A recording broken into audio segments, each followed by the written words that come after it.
Evening. Buyer's remorse. Buy a new car? I'll be moving in. Let's get started. Sorry, I think there's been a mistake. I bought it from Carvana. You what? Yeah, great price. I even have 7 days to love it or return it. So there's no... No buyer's remorse. More like buyer's rejoice. I guess I'll let myself out. Congratulations. I mean it. Buyer's rejoice. Buy your car today on Carvana. Limitations and exclusions may apply. See our 7-day return policy at Carvana.com. Every team, every topic, everywhere. This is Believe.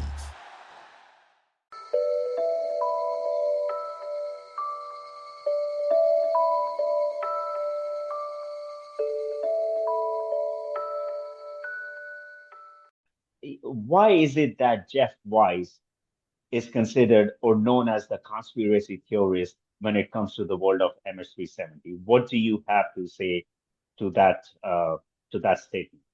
Hey everybody, a very special episode of Finding MH370 today. I go outside my comfort zone and take some hard questions from a podcaster who has covered MH370 a lot and is not afraid to go for the jugular. Today I'm on the firing line. I'm taking the hard questions. Will I be able to take it, or will I go down in flames? Stick around and find out. That's all coming up right now.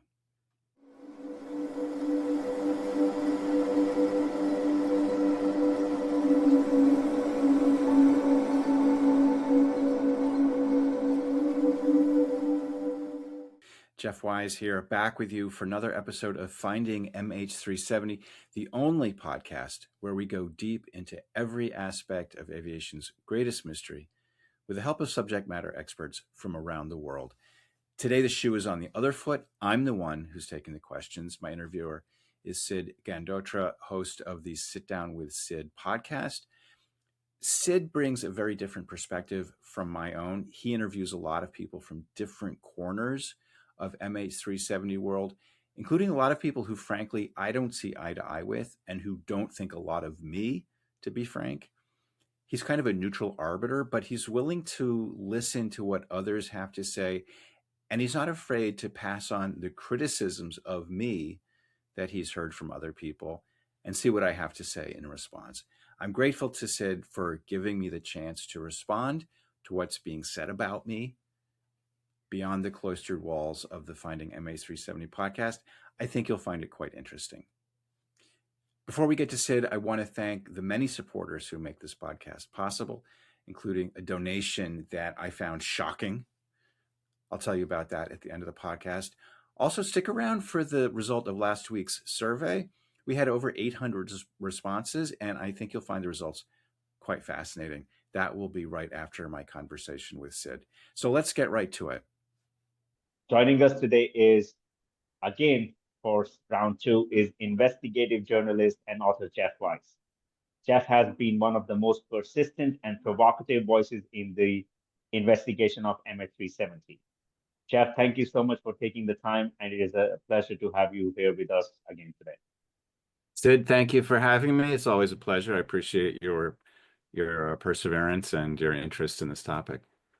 Thank you so much, Jeff. Okay, so Jeff, I know we had you back in, January of this year, and I have a lot of questions on the theories that you presented. But before I go into that, why is it that Jeff Wise is considered or known as the conspiracy theorist when it comes to the world of MH370? What do you have to say to that statement? Yeah, you and I were talking a little bit before we started to record, and you were pointing out that my name elicits a kind of a certain amount of rage amongst commenters. I mean, I've certainly encountered this on like Reddit. I tried to go on like the MH370 Reddit forum. People get really angry at some of the things I talk about. Why is that? I don't honestly know. I mean, I'm looking at the evidence. As you know, I've been pretty intimately involved in the discussion about this mystery since the beginning. I went on CNN a lot, da da da da da. I've been operating a blog from the get-go, and I am trying to look at the evidence in a dispassionate scientific way. I have a degree in biology from Harvard. I've been writing about science for like, I don't know, 30 years or something. More than 30 years. I'm old. Okay, I've been doing this for a long time. I am a devotee of the scientific method. I feel passionately about solving this case. I want to use the scientific method to solve this case. Some of the things that I have said are interpretations of the data. I have, invited people to discuss them, to share them. Look, science is a social undertaking. It's not something that one person does in isolation. It's like politics in a sense, in that you have to discuss, you have to kind of engage in a discussion with other individuals who are familiar with the technical aspects of the case, but also the wider public who might not be as familiar with the details. Now, what is it that I say that makes people angry? You might say, well, the consensus has formed around the idea that this has to be a pilot suicide, and anyone who disagrees with that conclusion must be operating in bad faith. Well, let's look at the details. Let's look at the arguments. Let's focus on the arguments rather than the person. There are certainly a lot of people who have presented ideas that do not comport with this pilot suicide theory, who don't generate as much anger as me. You hear a lot about, it went to Diego Garcia. It had something to do with mangosteens. A lot of ideas that don't really match the official narrative, but also don't generate a lot of anger. So the question is like, why do I make people angry? I mean, this is something I'm constantly grappling with. I have people coming into the comments of my own blog, video podcast, who, say mean things about me. Uh, I don't care if people say mean things about me. I want to try to move this. I want to solve the mystery, honestly. And solving the mystery isn't just putting the pieces of the puzzle together. It's bringing in the public to it's convincing people that you have put the pieces of the puzzle together. That actually is much harder than the scientific part of it, the social part of it. So no, I mean, one of the reasons I appreciate your invitation to come on your podcast again is because you are open-minded. I think maybe you might be even open-minded to a fault, frankly. But I appreciate your being open to what I'm saying. There are places that I can't really go on the internet, including Reddit, because I just will be attacked without any, possibility of discussion. The solving of the mystery of MH370 requires a discussion. It requires paying attention to all of the evidence. And so it requires a kind of focus, and it requires a certain attention, an extended attention, which is a rare thing in this day and age. So I'm hoping on my blog, on my podcast, to try to create a community of people with, and I just, sort of as a sideline to this, I started putting up uh, survey questions or quizzes on my, which you can do on YouTube, asking people, what do you think about this point of evidence in MH370, and to say, do you know? And one of the things I asked them was like, do you know why the plane sent satellite signals after everything went dark? And like two-thirds of the people knew. Because you can't understand this case if you don't know why the plane was sending those signals. You know this, Sid. But so basically, what I'm trying to do is create a sort of sense of continuity, a sense of not just people dipping their toe in, expressing outrage, and then leaving, but kind of sticking around, engaging, learning all of the facts, learning all the different ways that this information can be understood, so that we can ultimately move forward. Because if we have a 5-second attention span, and all we really are trading in is our emotional reaction to whatever beliefs we may hold, you're not going to get anywhere. You're stuck, and I don't want to be stuck. Got it. And Jeff, the main reason of inviting you back today was, you were the second guest on this series. We started with Grace Nathan, and since then our channel has kind of exploded in a very positive manner when it comes to the exposure. And of course, there is always negativity, negative feedback, which is okay. It's fine. This is what podcasting is. We are open. Yeah. As I said, this is an open dialogue. Haters, like us, no problem. We are here to bring various people. And in some cases, I won't disclose the names. We had guests who just saw your name and they said, we don't want to be on the show. So, Yeah. so I wanted to bring you back to clarify. And now I'm going to go back to all the things that you said back in the episode in January, and I'm going to try to uh, uh, create kind of a pushback, and you can definitely give your viewpoint. Okay, the first part I'm going to ask you is, you have described the reboot of the SDU as the crucial piece of evidence that makes the official theory untenable.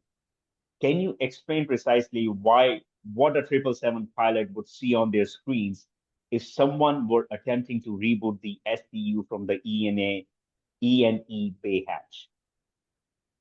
Okay, there's a couple things here, Sid, in this question. Yes, the SDU, the satellite data unit, this is a piece of equipment that sits underneath the antenna at the sort of back of the plane, and it is controlling, it is producing essentially this signal that goes up to the satellite. Because that box was turned back on, that's the only reason we have all of that satellite data, which is the basis for the seabed search. Now, why is it weird that this thing got turned back on? Because there is no on-off switch. So then we have to ask ourselves, okay, in any scenario that you want to generate about this plane, trying to explain what happened, how does your hypothesis explain or grapple with the fact that the box was turned off and turned back on again? Given that most, I've never talked to a 777 captain or even first officer who knows what this box is and how to turn it off and back on again. So this by itself tells us that whoever took the plane had more electrical knowledge of this plane than a normal pilot. Now, you asked as part of this question that I have said that this makes the suicide hypothesis untenable. I wouldn't use that language. I would say that it challenges the pilot hypothesis because it asks that Zahari have some reason and willingness to tamper with the plane's electrical system in a way that I've never met a 777 or just a commercial airline pilot who is willing to tamper and kind of freelance, tangle with this electrical system in a way that I really have to. If you've never talked to an airline pilot, you might not know what it is that really an airline pilot does. And what they do is manage a system in a very prescribed way. They follow checklists. They don't just go reading the technical manual and say, "Well, I wonder what will happen if I start flipping circuit breakers." I've talked in my podcast. I've talked to a bunch of really well-regarded pilots, including Juan Brown of Blancolirio, and Ron Rogers and other people. John Waters. No, all of these people, highly, highly experienced pilots, they're all like, I would never do that. And some people say, okay, well, but he was suicidal, he was insane, he was doing all that. So basically, what you're having to posit is a lot of kind of unmotivated action. An action that is not only unmotivated, but sort of contrary to the nature of pilots. And also, he wouldn't know how to do it. Something I want to talk about in podcasts I haven't done yet is how sophisticated was Zahari? Was Zahari Ahmad Shah a deeply was he like an electrical engineering genius for whom it would be kind of second nature to like open up the technical manual of the 777 and start freelancing around in there trying to come up with novel solutions to different problems? And the answer is no. I mean, I think if you look at his YouTube channel, he's like doing kind of low tech things. Like he's using tar to seal a window, and he's like tuning an air conditioner at one point. We know that he was using the internet to a large extent to try to solve his, like he would do Google searches on like, how do I get my flight simulator to work? All of which implies to me, like, again, it's all in the eye of the beholder, you could say. But this is a guy who's not that technically sophisticated. And so again, it doesn't prove that Zahari didn't do it, but I think it's highly problematic in a way that a lot of people who favor the suicide hypothesis haven't really grappled with. Now, a final part of the question you just asked is, what would it look like if you were on the flight deck and someone rebooted the SDU? I want to make clear that I'm not hypothesizing that somebody was trying to reboot the SDU while Zahari and his co-pilot were in the cockpit.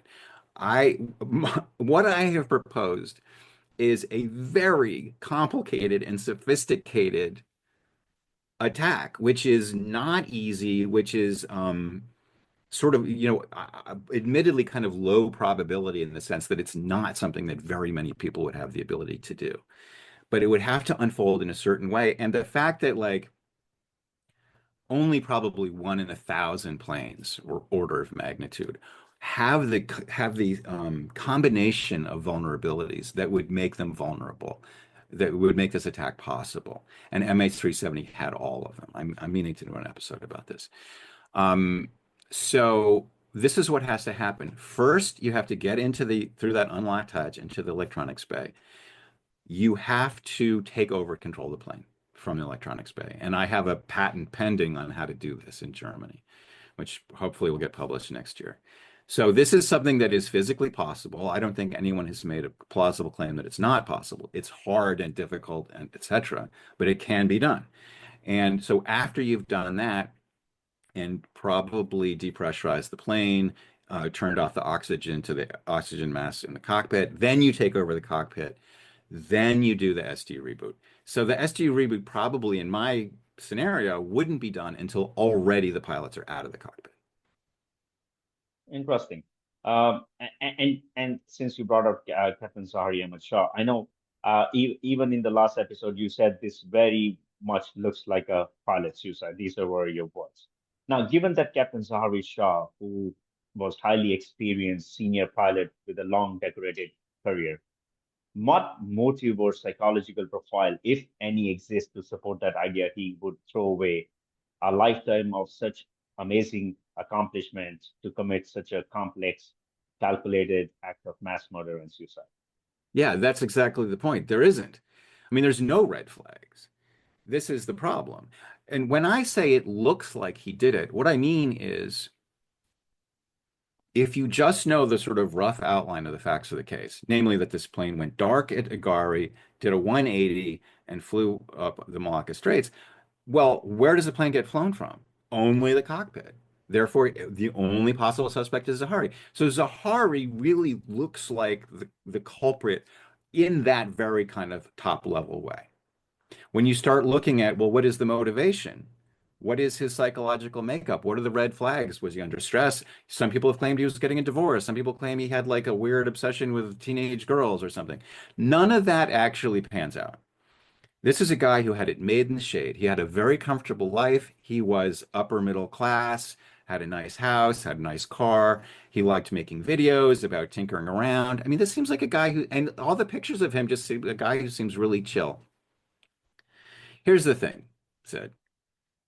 You have a case where there's clear signs that a sophisticated level of deception was at play from the get-go. Also, it looks like the captain did it. Now, some people can combine those two facts by saying the pilot must have wanted to be motivated to engage in deception. To which I would say, if his deception, this sophisticated deception was successful, I mean, it didn't. It was this. If he did it, then his sophisticated attempt at deception failed because everybody thinks he did it.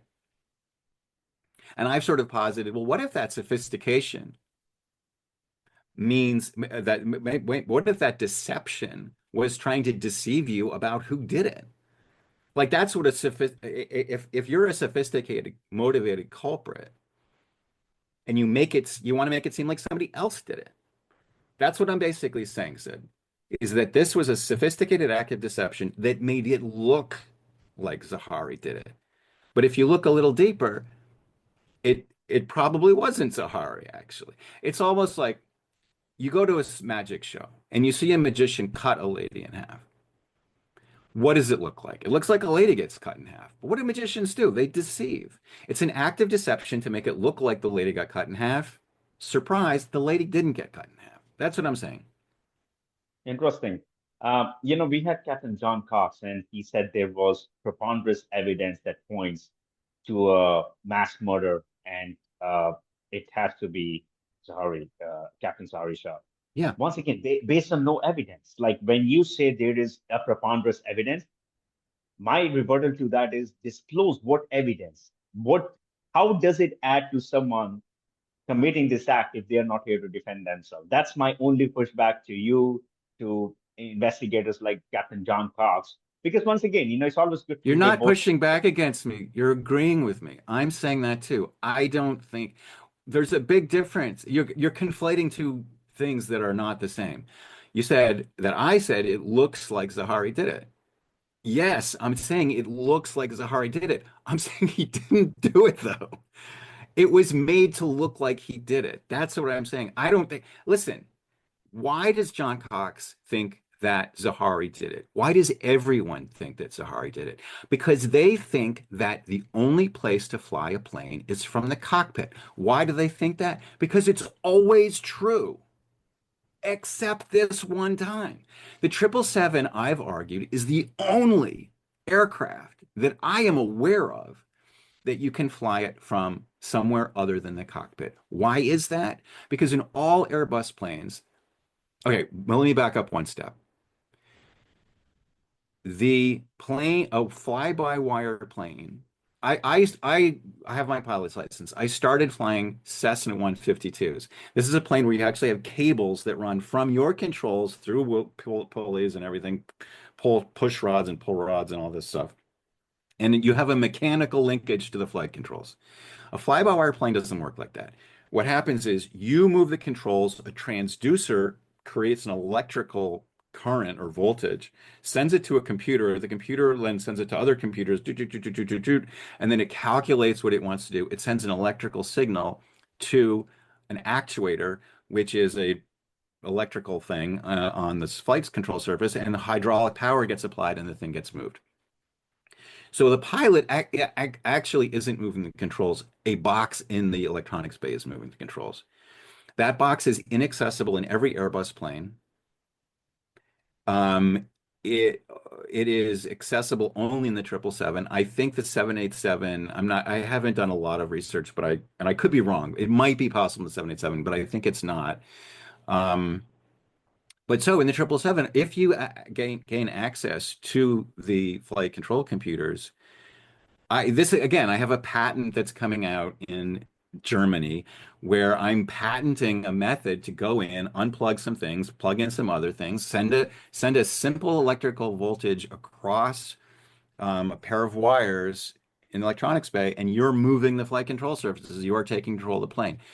So that is why I think John Cox is wrong. If he thinks that you can only fly a plane from the cockpit, I think he's mistaken.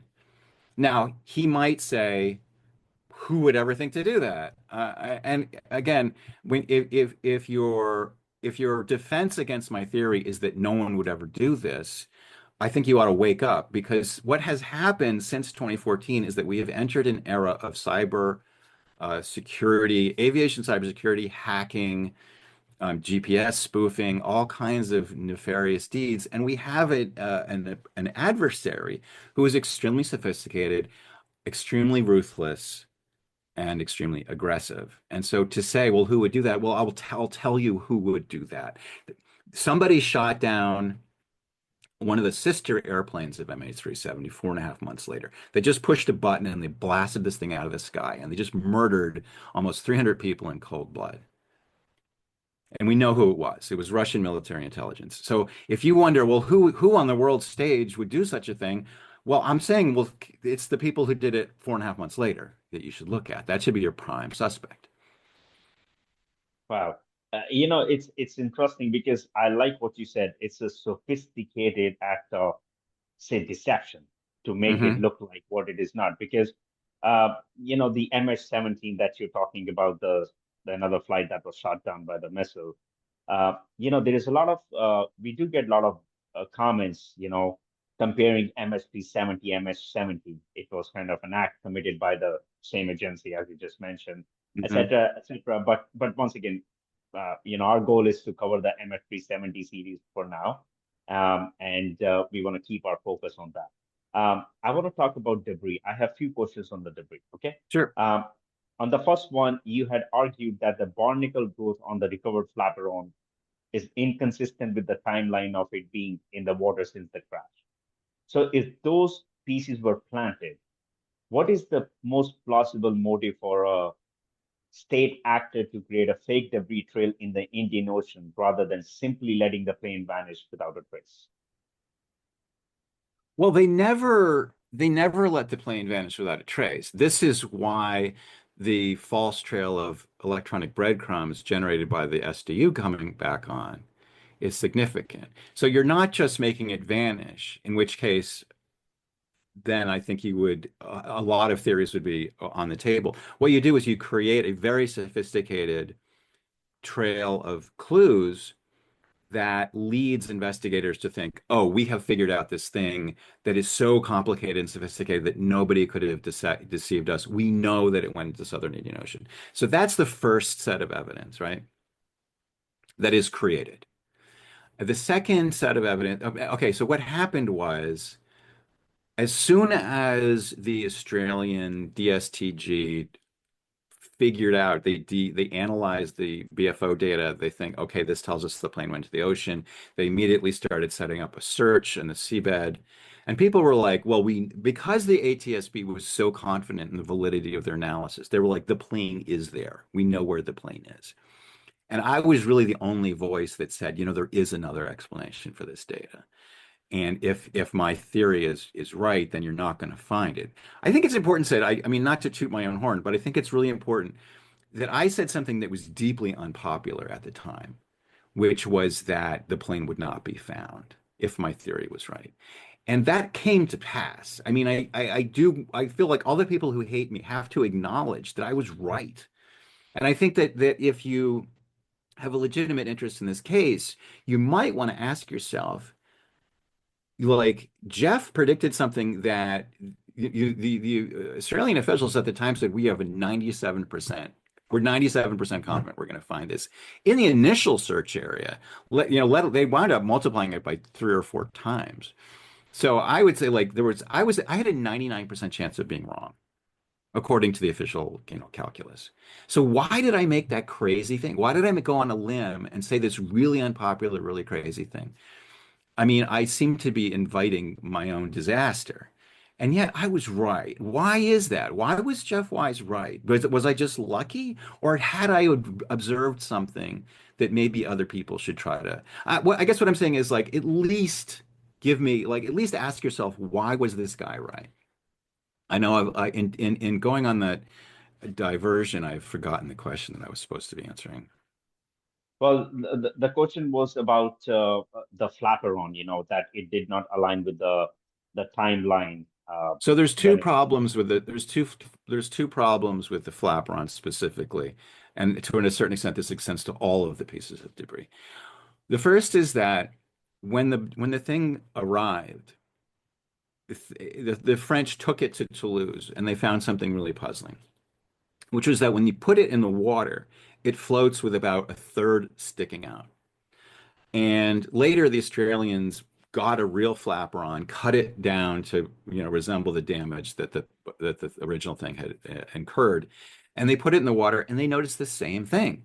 The replica flaperon floated just in the way as the real flaperon.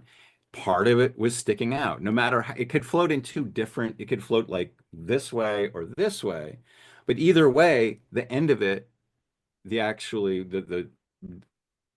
I would say the downwind part of it is sticking out. Now, there's barnacles growing all over that part. So maybe it floated differently. Maybe it was submerged, that it was fully submerged. That would explain why there's barnacles growing all over the whole thing. Now you have another problem. Because when they did drift modeling, they could only get the drift modeling to work if it was sticking out of the water and getting blown by the wind. So we have a contradiction. There's barnacles growing on a part of this flaperon that should not be, in my estimation, growing on it.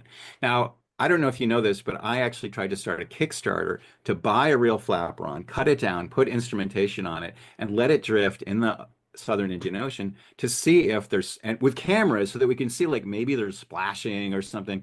This is a point that I really think is absolutely crucial. I feel like if I could get someone to give me enough money to carry out this experiment, we can actually put this whole thing to rest. Because if barnacles will not grow on the trailing edge of a flaperon as it floats in the ocean, then that piece did not float naturally. It was planted.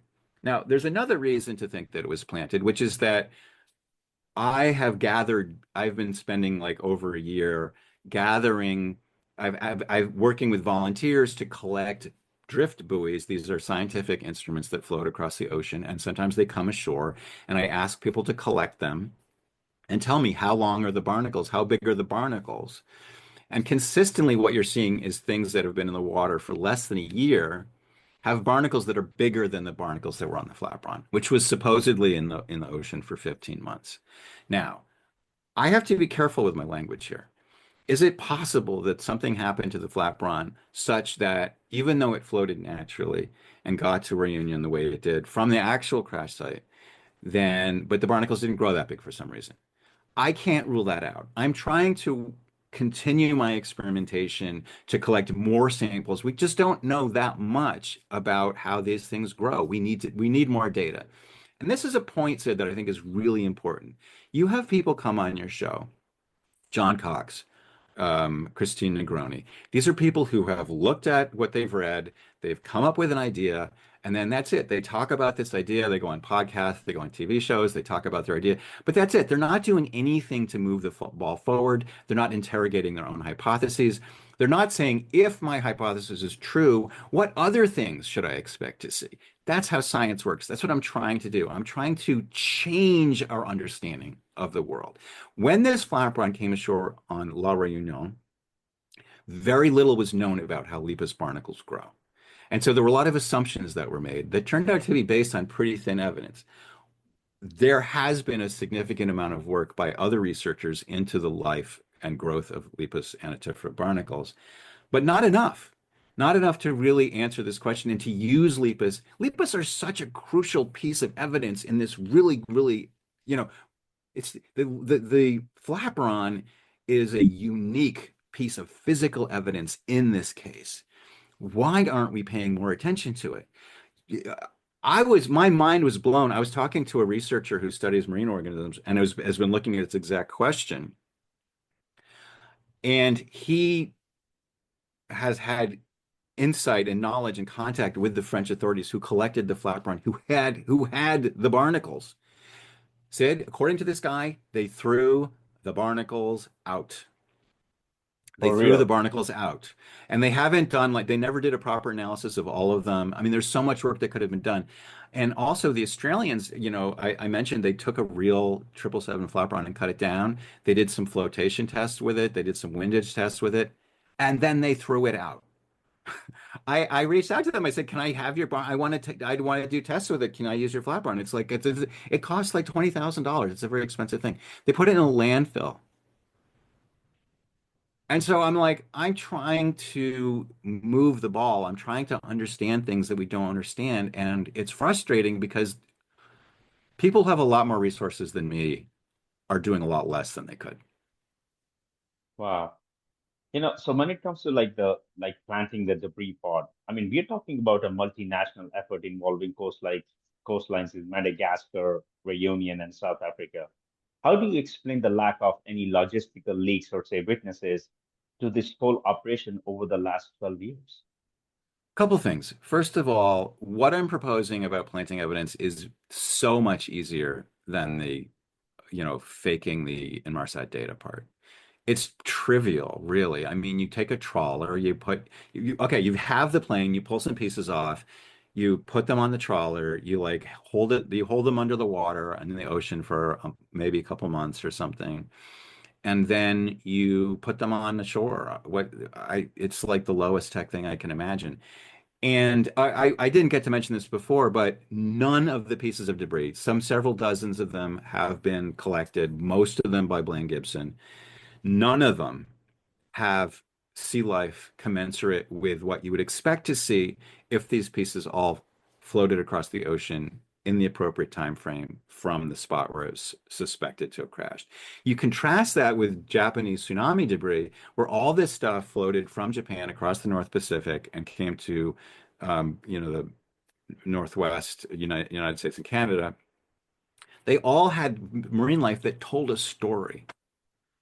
A coherent story with pieces reinforcing, the picture. Each one might have its own different population, but that is consistent with their different routes that these pieces could take through different stretches of ocean that have different native organisms living in them. So we don't see that. Why don't we see that? And and so then the second part of your question is, well, okay, this would be a multinational effort. Why hasn't anybody come forward? People usually don't come forward. Now, this is a criticism I've heard. If there's kind of conspiracy, I wouldn't call it a conspiracy. I would call it an intelligence operation, right? Is it a conspiracy that somebody tried to interfere in the 2016 election? Yeah, I mean, I don't know. It was a conspiracy. It was an operation. We know that they did it. They're the same people that shot down MH17, the GRU. They carried out an operation. That's what they do. That's what intelligence operatives do. They carry out operations. Now, would this be really hard to do? I don't think so. Would you expect people who take part in an intelligence operation to come forward and admit that they did it? No.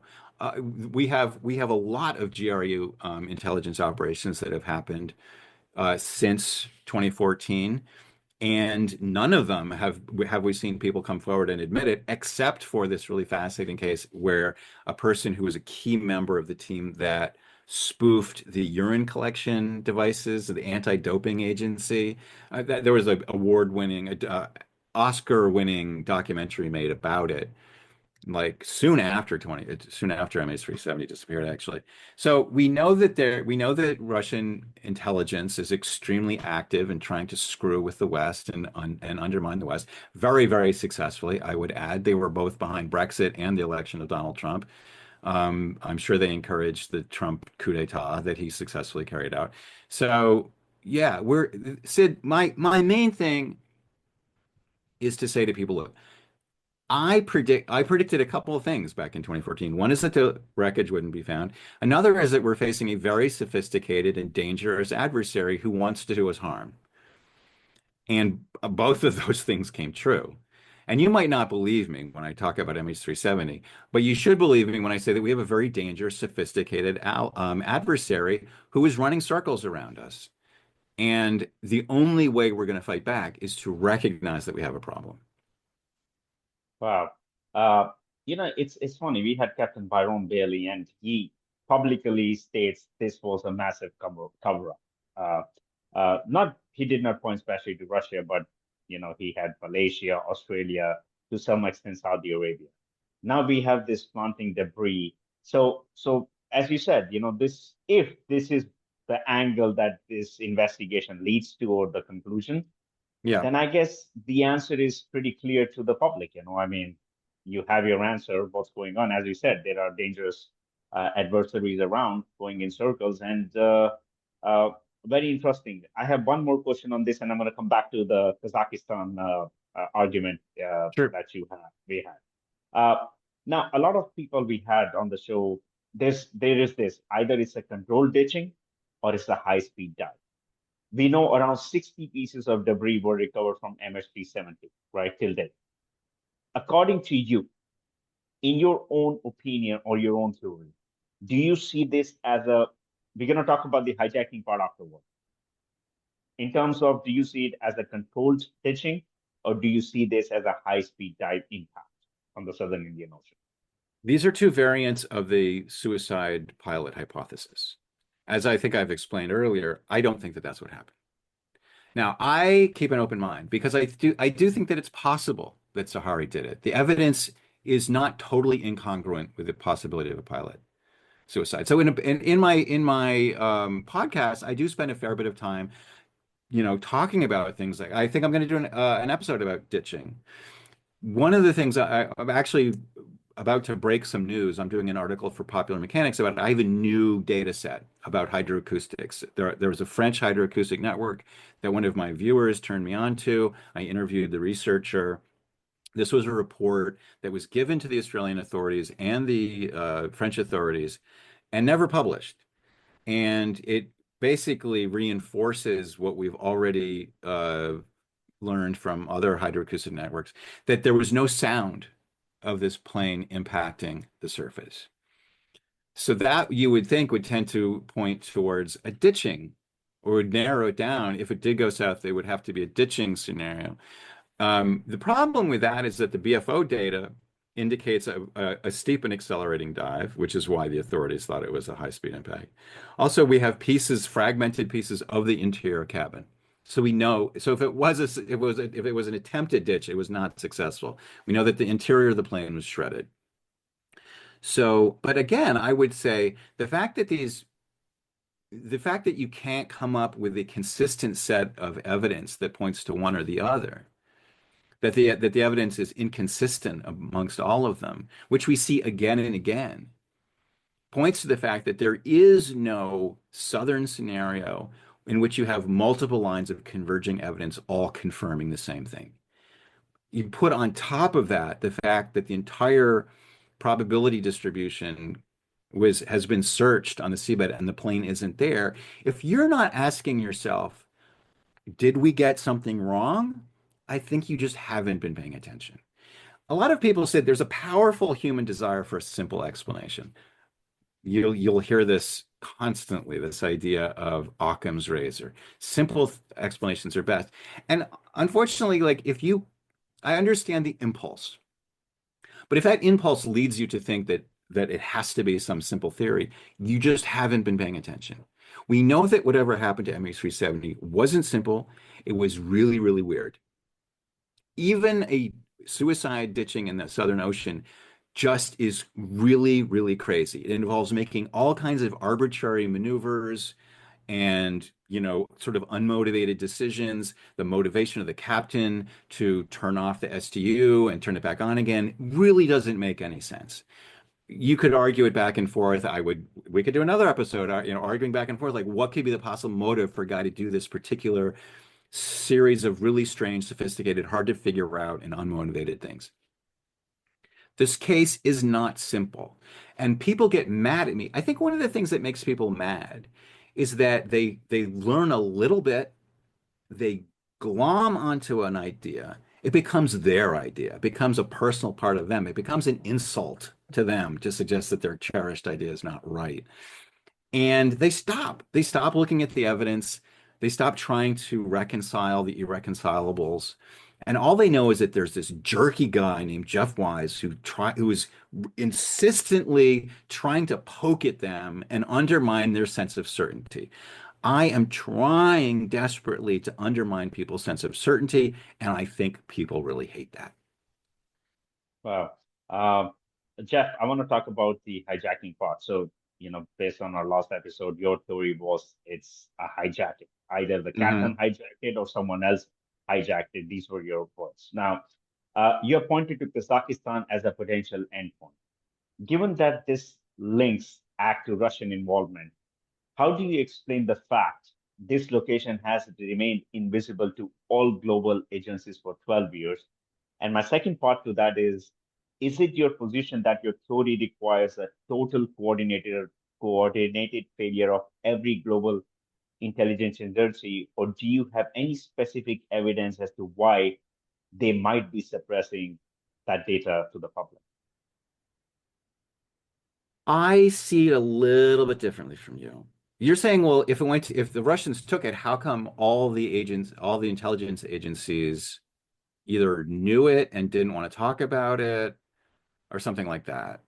What I'm saying is, I think the Russians kicked our ass. And, I had Sean Wiswesser on my show a couple of weeks or months ago. He retired CIA officer. He worked in counterintelligence, meaning trying to thwart Russian intelligence efforts. So this is a guy who would know. And he was like kind of obsessed with the idea that Russia interfered in the 2016 election, which I think is very obvious. And the fact that the U.S. government right now is actively trying to cover it up. Now, you want to call that a conspiracy? I don't care if you call it a conspiracy. It is definitely happening. Look at your headlines. They're like actually subpoenaing people who were involved in the attempt to understand what happened with Russia in 2016. So basically, we have Russian intelligence helping to put Donald Trump in office, and then Donald Trump using the power of the office to suppress all information about that.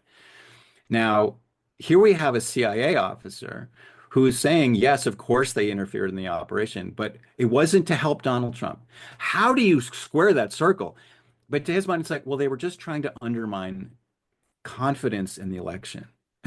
I'm like, okay, well, they were trying to help Donald Trump, who is a rabid fan of Putin, who has done, who has gone to great lengths to turn the United States into a kind of version of Russia. I guess what I'm trying to say, Sid, is that our intelligence agencies got completely caught flat-footed by everything Russia has done since 2014. And as a result of that, Russia has won. In my estimation, Russia has won the intelligence war, the hybrid war that it started waging against the United States under Obama. And so is it a conspiracy theory to think that the US got flummoxed? It's deeply disappointing, but I think that, part of the original sin of where we are right now is a refusal to acknowledge how formidable Russia can be. Now, Russia is also there's a bit of a paradox when it comes to talking about Russia, because on the one hand, they are capable of unbelievable incompetence. I mean, frankly, I think that Putin's decision to militarily invade Ukraine in February of 2022 was stupid. It was really strategically stupid. Insurance isn't one size fits all. That's why drivers have enjoyed Progressive's Name Your Price tool for years now. With the Name Your Price tool, you tell them what you want to pay, and they'll show you options that fit your budget. So whether you're picking out your first policy or just looking for something that works better for you and your family, they make it easy to see your options. Visit Progressive.com. Find a rate that works for you with the Name Your Price tool. Progressive Casualty Insurance Company and Affiliates. Price and coverage match limited by state law. And I think they just announced that there have been 2 million casualties between Russia and Ukraine. So idiotic. At the same time, let me put it this way, underestimate Russia at your peril. I think everything that's happened in 2014 shows the danger of underestimating Russia. They are capable of incredible feats, and they are, like I said, ruthless and aggressive. And they created the periodic table. They put the first man in space. Do not underestimate them. So Jeff, back to MS-370, my pushback is, why would they do this to a Malaysian airline? That's my biggest pushback to your Kazakhstan. That's a great question. No, that is a great question. People do ask me that. My hypothesis is this. After Air France 447, they were looking at how you could create essentially a dominating news cycle. You could create something that would dominate the news cycle. And if you took a plane while it was in between two air traffic control authorities, in that gap, you made it vanish in that gap, you would basically create the world's biggest news story. So they figured out a way that you could do this, and it involved identifying a plane that had a certain set of vulnerabilities. And these vulnerabilities are very rare, but MH370 had all of them. So I don't think it was that it was Malaysian so much as that it was a 777 with a Thales SDU flying a route that would be entirely under one Inmarsat satellite that was obsolete and running out of fuel, and so was wobbling in orbit, etc. It matched all the criteria, and that's why it was a target. It wasn't that it was Malaysian, it was that they could make it vanish. They had figured out a sort of magic trick that they could make a plane vanish. And so they deployed it when they needed. They sort of had this card in their back pocket that anytime they wanted to take over the news cycle, they could take over the news cycle. And they did it when the world was complaining about their annexing Crimea. They thought if we can get people to stop talking about the annexation of Crimea, we will essentially have gotten away with it. Oh, and what do you have to say? Do you believe that the U.S. government was tracking MS-370 in real time? And overall, how would you grade the efficiency of the transparency of the Malaysian, Australian, and other international authorities in their investigation over the last 12 years in MS-370? Okay, 2 questions. First, was the United States tracking it the whole time? And meaning, has the U.S. known all along what really happened to this plane? Correct. Answer, I don't think so. I think they, like I said, I think they were completely fooled. Now, this idea that the United States is all seeing and all knowing and has sensors everywhere and cameras looking everywhere, it's just not true. I mean, if you think the United States is some kind of cyborg super organism that knows and does and is behind everything, just look at how we've had our ass completely kicked. The United States is in shreds. It's our 250th anniversary. As you and I are speaking now, 2 days from now. I'm talking to you on July 2nd, 2026. We're 2 days from our 250th anniversary. Normally would be a very huge deal. We are so demoralized and defeated that nobody, I mean, there's like a big quote unquote celebration on the National Mall right now. Nobody's there. There's like 4 people on the National Mall. We, Sid, have been humiliated. The United States has been humiliated. And if you're sitting in your living room watching Fox News and thinking about how Donald Trump has made America great again and now everyone around the world respects us now, you are delusional. We are in a terrible state. We are essentially under enemy occupation right now. We are France in 1939. So that's part one. Does America know everything? No, absolutely not. We got our asses completely kicked. What about how transparent has Malaysia been? Not very. How transparent has Australia been? Better. They've actually published a lot of their research explaining why they think what they think. Um, they are tired of it. I think as a nation, Australia is tired of having spent millions of dollars looking for this plane. I wish there's certain things that I would like them to tell me, but that they haven't. But I've communicated with many people in the official investigation. They have been quick to respond. Um, yeah, I listen, anyone who says that Australia is part of some big cover up, I don't believe you. I don't think so. Just based on my personal dealing with people. And look, I'm a suspicious person. If you want to look into my background, you'll see that I did a documentary on Showtime about this guy, John McAfee. Everyone loved him. Again, it was one of these things where everyone was hating on me because people loved John McAfee. He was like an Elon Musk figure. He was this tech guy and he did whatever he wanted and he had this crazy lifestyle. And I started reporting on him, and I found that he was a rapist, and that later became a murderer, a drug dealer. He was a really, really bad guy, and people hated me because I would say negative things about him. The fanboys, right? And I was like, I'm just a suspicious person. I'm suspicious because I know that there's a lot of bad people in the world. There's people who are up to no good, and sometimes they get away with it because people are just, I don't know. I don't, the people, some people are too benign in their view of the world, frankly. So I say all that as context to say, like, it's not that I'm like a chump.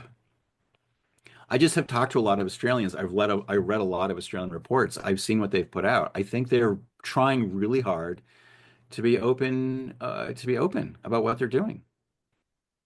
Wow. I want to talk about the Ocean Infinity. So we'll talk about the recent news, on Yeah, which you even made a video that you said you cannot believe you're saying this, and I watched that I video. can't.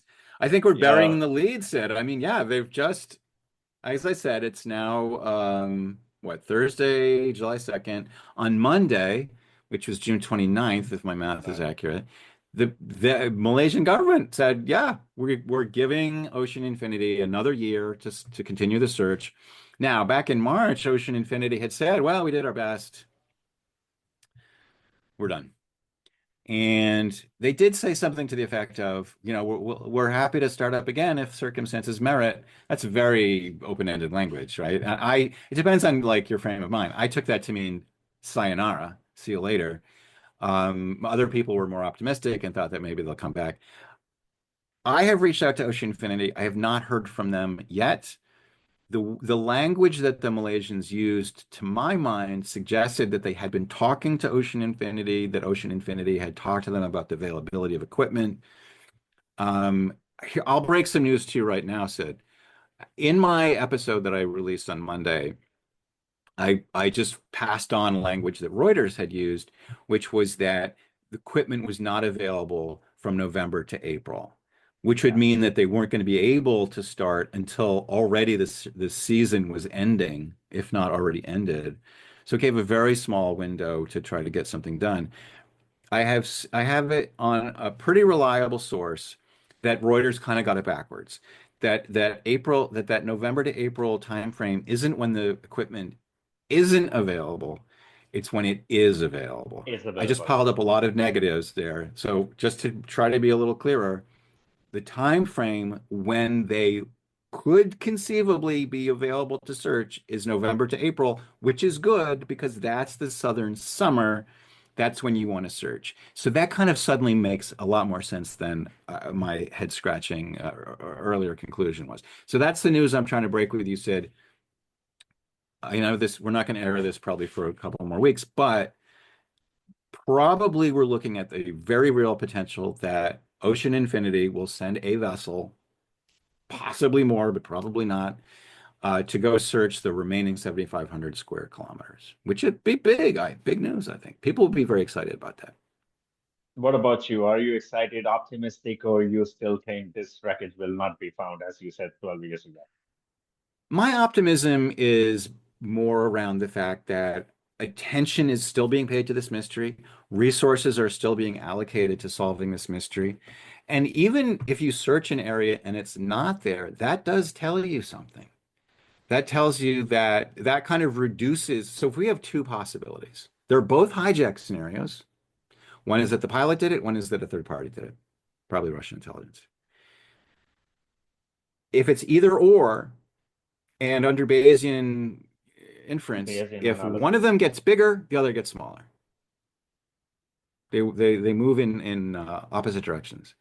So if we search this area, that Ocean Infinity has enough interest in this area, they think that the probability is high enough that it's worth their while to spend their own money out of their own pocket, which is not nothing. And so if they search that area and it's not there, that significantly reduces the Bayesian probability that it's in the Southern Ocean. So then we have to start thinking more about the other possibilities. Yeah, because I remember you said this even before, and you still stand on this ground that it is more on the northern side. They're not looking at the correct side. You know, correct me if I'm wrong. I would put money on it. They're not going to find, it's not there. They're not going to find it in the Southern Ocean. But again, I'm pro seabed search. I want them to search. I want more evidence. I could be wrong. This is something I think it's really important. I got a lot of criticism about, oh, you believe, what do you believe? I think you might have even used this language, Sid. You believe that it's not a matter of belief. This is not how science works. It's a question of assessing the probabilities. What are high probabilities? What are low probabilities? And I do think there are some impossibilities, frankly. I mean, I think we do have to acknowledge that the world operates by certain physical rules. But Bayesian inference is a question of estimating our ignorance. What do we not know? I personally feel that the northern scenario is significantly undervalued. And I think that the more evidence comes in, the more highly valued it will become. So this is how investors think, right? They think that a certain company is undervalued, so they buy it, expecting that the world will gradually realize what they already know, that there's going to be this thing called the internet, there's going to be this thing called AI or whatever it is. So I feel, based on my research, and I think I've done a lot of research, and I've also gathered data, and I have plans to gather more data. I am not sitting on my hands. And Sid, again, you have a lot of people on your show, and I think there's a difference between me and your other guests, which is I don't think that any of your other guests have a plan to increase the probability that or to just find out if they're right or not. It drives me crazy that someone like Florence Tishanghi, who I think is a very capable reporter, she is able to do reporting, but she came up with this theory and then she just left it there. I said she thinks the Americans shot it down, and she thinks that there was like some military exercise going on at the time. And I said, well, if you think there was a military exercise, like, tell me what it was called. Tell me what units were involved. There were some before and after, there were none during. But in each of the cases of before and after, the Department of Defense put out press releases about these things. Not everything that the military does is top secret. If a unit is deployed to a new country for an exercise, and it's not a classified exercise, their hometown paper is probably doing an article about it or something. Do some reporting, try. And if it's not, and if you can't find it, I don't know, try. And I'm just not seeing anybody that's trying. And Jeff, what do you have to say? Like, so now we have few scenarios. We have guests with hypoxia theory. We had guests with oxygen bottle rupture. Hang on, Sid. Hang on. You're asking me a question that's not making any sense. There's a theory about hypoxia. I have to draw a distinction between a theory and a concept, right? There's different theories about how the moon formed, whether it was caused by impact on the Earth or the accumulation of micrometeorites, something like that. These are all theories that can be formulated and tested. The idea that the moon is made of green cheese is not a theory. It's an idea. It can also be falsified, but it's not based on any evidence. People who might entertain this idea aren't really interested in finding out if it's true or not. Right after the plane disappeared, like in the first week or something, people might have said, well, maybe there's a possibility that there was an accidental hypoxia event. If that were the case, then you would predict certain things. You would expect certain kinds of evidence. You would ask certain questions, and the answers to those questions would tell you whether you were right or not. Anyone who in the year 2026 is dealing in a ghost flight hypoxia scenario is not doing something that I would consider good faith investigation, because they're not asking any questions, they're not doing any research. This does not look anything like a hypoxia scenario. It doesn't look anything like a hypoxia scenario. And I don't think that anybody who's seriously engaging in this discussion thinks that. I mean, somebody turned off everything and did a 180, an aggressive 180. And that's just none of that is consistent with hypoxia. So I know, Sid, I admire and approve and appreciate and give you my thanks for being an open-minded guy. But when you have people on who present scenarios that are just they're muddying the water, they're not furthering the discussion. And the thing that's also so characteristic of people like this is that they're sitting still. They're not moving forward. They haven't moved forward in 12 years. They haven't got any more evidence that supports them or not. They've just been flapping their lips for 12 years. And I had lunch with Christine Negroni back in 2014 or 2015. I think it was 2014. We had lunch on the Upper West Side of Manhattan. And I said to her, she explained her idea, and she's like, her attitude is like, I'm a serious aviation journalist. I've written books, I've been on TV, da da da. Fair enough. So she felt like she needed to be taken seriously. I said to her, what is your explanation of the SD reboot?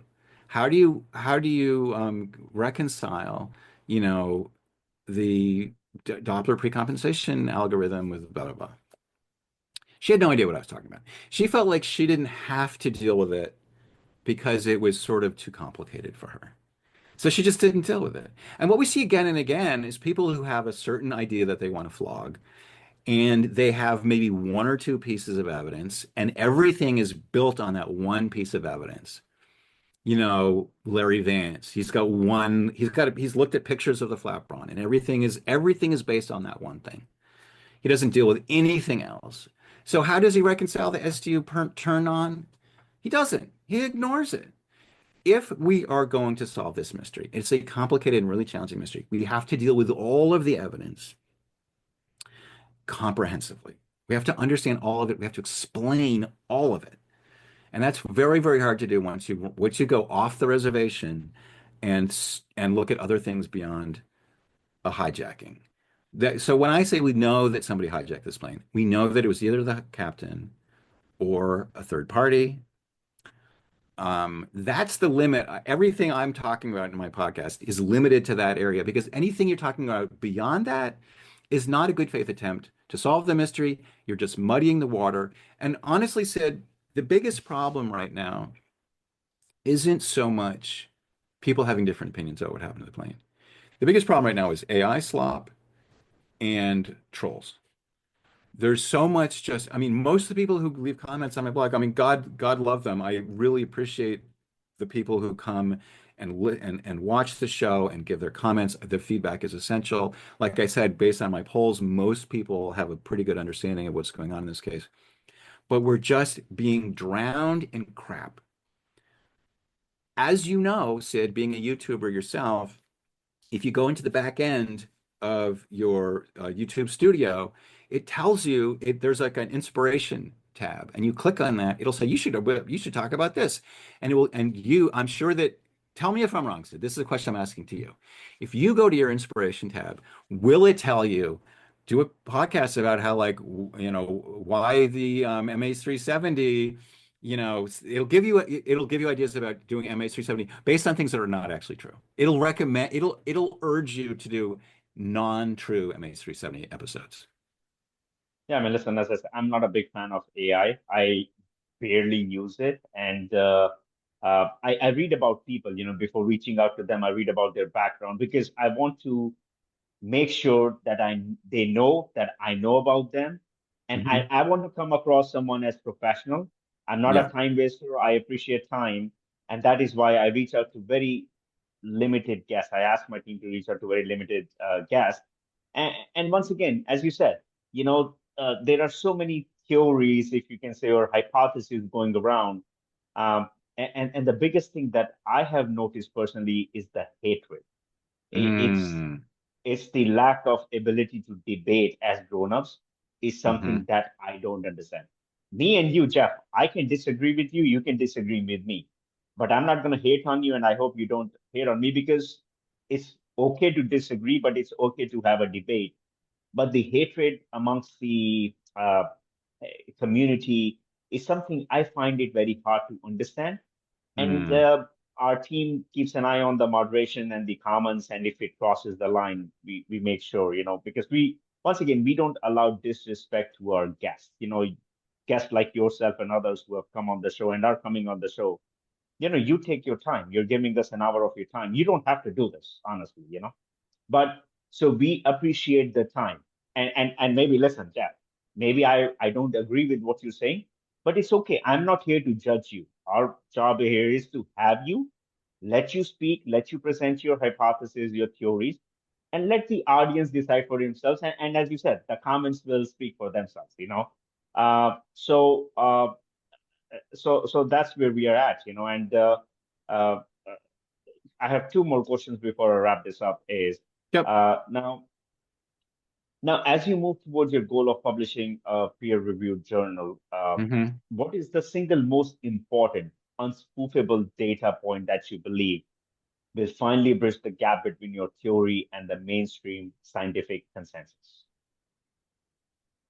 I don't know that I have that smoking gun where, I mean, there's a piece of evidence that can only be interpreted in a certain way is challenging. And so I think I'm sort of taking a multi-pronged, I'm sort of more focused on like the preponderance of evidence.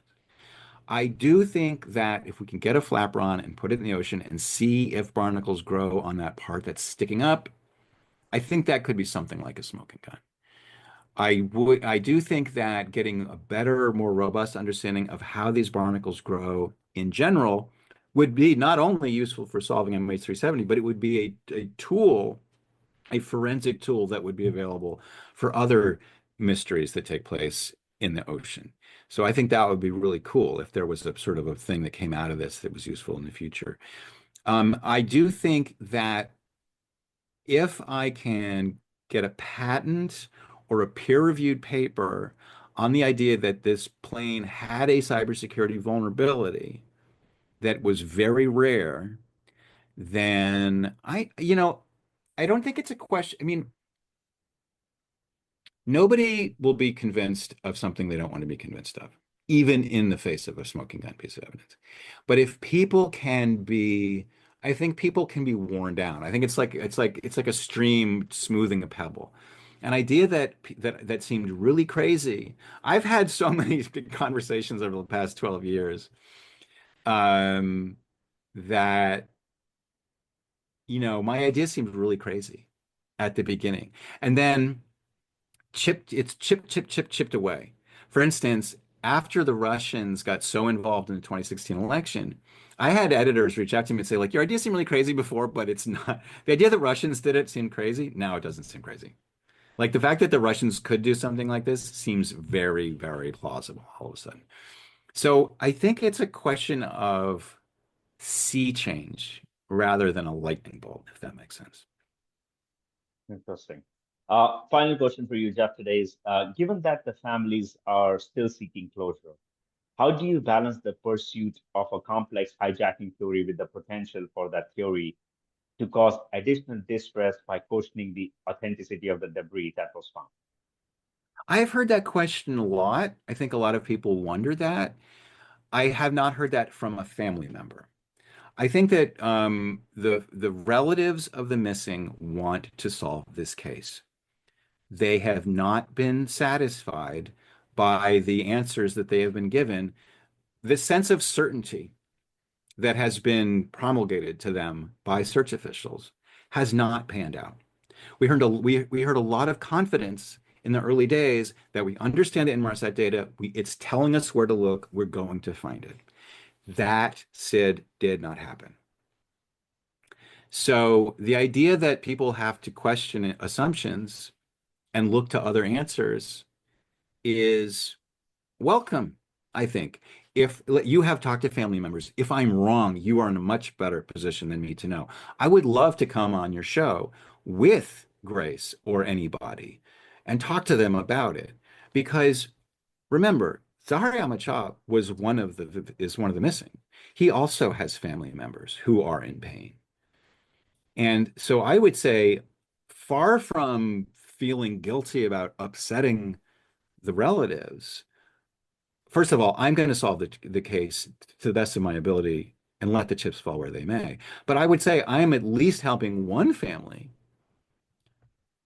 by saying all of these all the horrible things that have been said about your loved one are probably not true.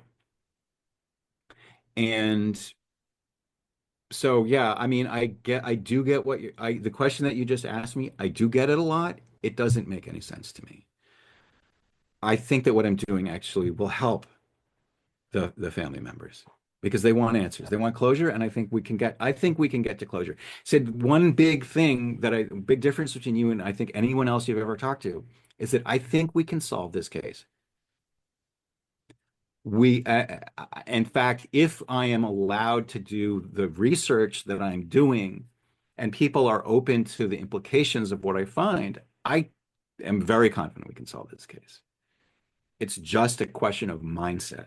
And the difference that I draw between myself and everyone else who's come on your show is that I have a plan and I am doing that plan. And if you come to my podcast, you will watch in real time as I chip away at the wall of this mystery.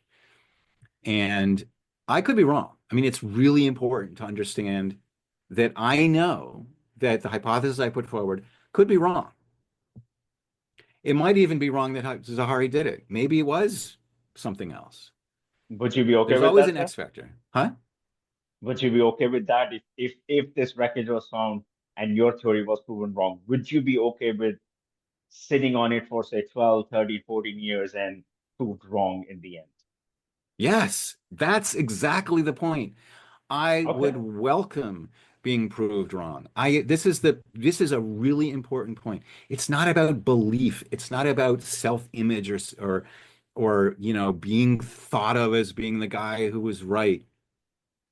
We have to be scientists. We have to be cold-hearted in the sense that we can't cling. So much of what's wrong with the discourse about MH370 is people having their feelings hurt because other people don't think that their theory is right.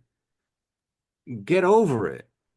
I have been wrong about things in the past, about MH370. I have been wrong. And the thing that you have to do is just move on. and recalibrate your priors. I would say one thing I would point out is that I was the first person to publish the fact that the FBI had been examining the Zahari's flight simulator. Zahari's flight simulator, to my mind, is the most compelling piece of evidence pointing to Zahari's guilt. I May I published ask you a that. question on that? May I ask you a Sure. question on that? Of Thank you. course. Sorry, I Ask me forgot to bring it anything. up. You can Okay, ask me great. anything, Sid. I don't care. Of course, it's interesting because Captain Byron Bailey did say that FBI went through the uh, Captain Zahari Star simulator and they published some evidence which was hidden by the ATSP and so forth. Now there were two waypoints on that simulator. Is that what you see as the red flag on if Captain Zahari Shah did this? Or what makes your theory more plausible on that side, just looking at the evidence on the simulator? The simulator evidence by itself does not bolster the Russian hijack scenario. The evidence by itself bolsters the Zahari suicide scenario because it looks like a flight to the south. Does it look exactly like a flight to the south? No. It looks a lot like a flight to the south. Does it go towards China and do a 180? No. It goes straight to the west, which is a route that he flew all the time. And then there's some points. We don't have a whole flight log, right? It's just points. Some of the points are in the Malacca Strait, and then some of them are down in the ocean. Not the part of the ocean where he flew to, pretty far in the big picture, but like, what? So the question becomes, well, why did he do this? What was he trying to do? Was he rehearsing this hijack scenario? Um, and if so, like, what? The part that would be hard to do would be, you would think, like the turn back, like going to Agari and then immediately going dark. And he wasn't practicing that hard part. He was doing the part where it's like he's out of fuel. He's at, 20,000 feet or something. Maybe he's trying to glide it. I think in the moment that we have that sort of the flight data that's recorded by the simulator is like an instant in time. So we can see like what the plane is doing, and it looks like it's trying to glide. Which again this might give you some backing for the glide hypothesis. So again, I mean, this is what it tells us. It's a judgment call. I mean, I guess what I'm trying to say is, although it is, I would say, evidence in favor of the Zahari hypothesis, it's not a smoking gun that proves the Zahari hypothesis. And there are many other pieces of evidence that we have to. This is why I say we have to take all of the evidence into consideration. We can't just ignore anything. So it's not fully dispositive, is what I'm saying. Some people Yeah, might feel that it is, and that's to them. Something you touched on, Sid, I think, is that there is a concept of good faith disagreements. Science doesn't just welcome this kind of disagreement, it needs them. It is the fuel of science. Disagreement is how we move forward. And so we have to have good faith. What really rankles me is when I see people who aren't operating in good faith. And I have been pretty outspoken about that. I think you talked about having people on this podcast with me who I have accused of not operating in good faith. I have in some cases. It's not just that I'm being mean to them. I have documentation that shows that they've lied. I'm not trying to be ad hominem. I'm not trying to be mean.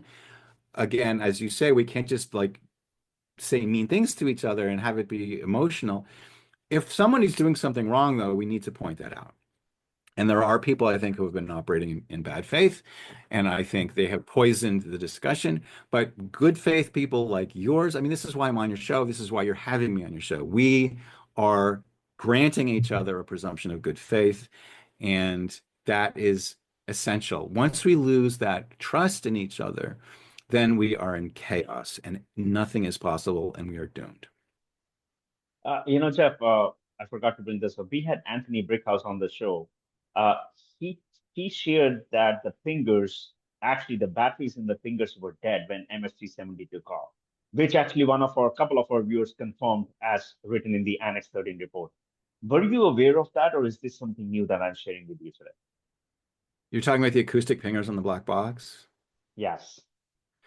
I really was kind of disappointed in the whole pinger dialogue. I was part of it really back in the MH370 days. I got into a very public spat with some of the other commenters on CNN.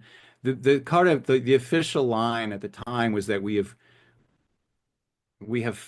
basically located the acoustic pingers, and we're detecting these pings, and now we're going to go get the black boxes.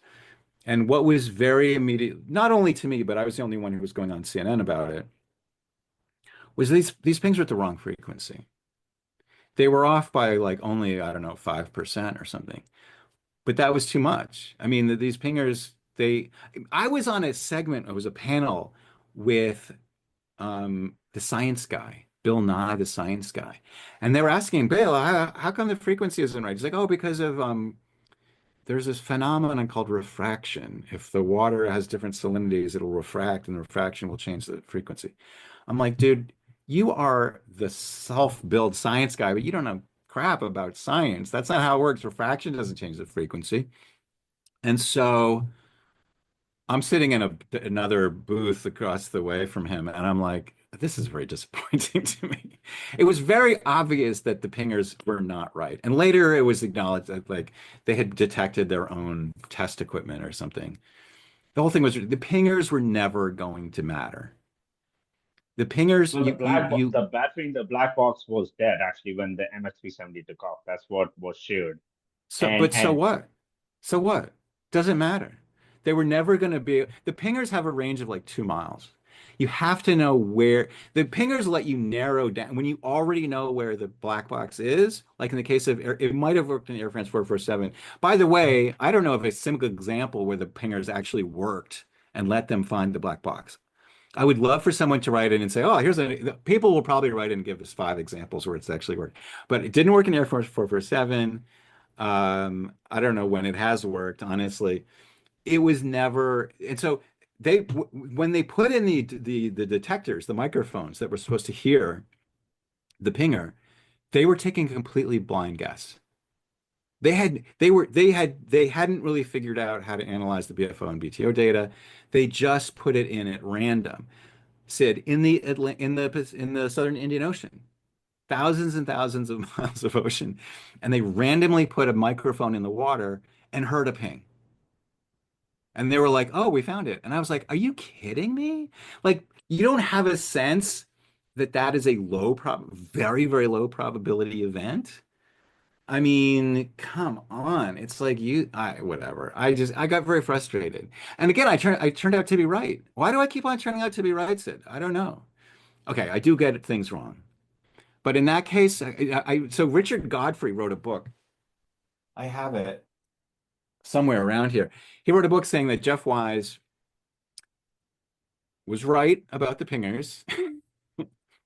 And he was right. I think he even said I was right about not finding the debris on the seabed, but I was right for the wrong reason.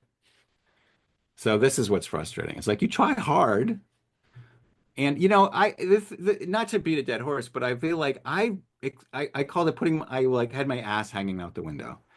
Like I was putting myself in a place of vulnerability by making a prediction that could very easily have been proven wrong. Victor Anello at one point criticized me, saying, "Your theory is your hypothesis is unverifiable." I'm like, it's very verifiable. The minute they find this thing on the seabed, which everyone says is going to happen any minute now, I am verified to be wrong. So I really had my ass hanging out the window. Everyone thought I was going to be proved wrong, but I wasn't. Well, on that note, I want to ask, I have a message for our audience. I want to take a moment to thank you all for the incredible support you've given us throughout this entire coverage. And if this conversation moves you, please share it. In a world of fleeting digital noise, our collective attention is the only thing that keeps the search for truth alive.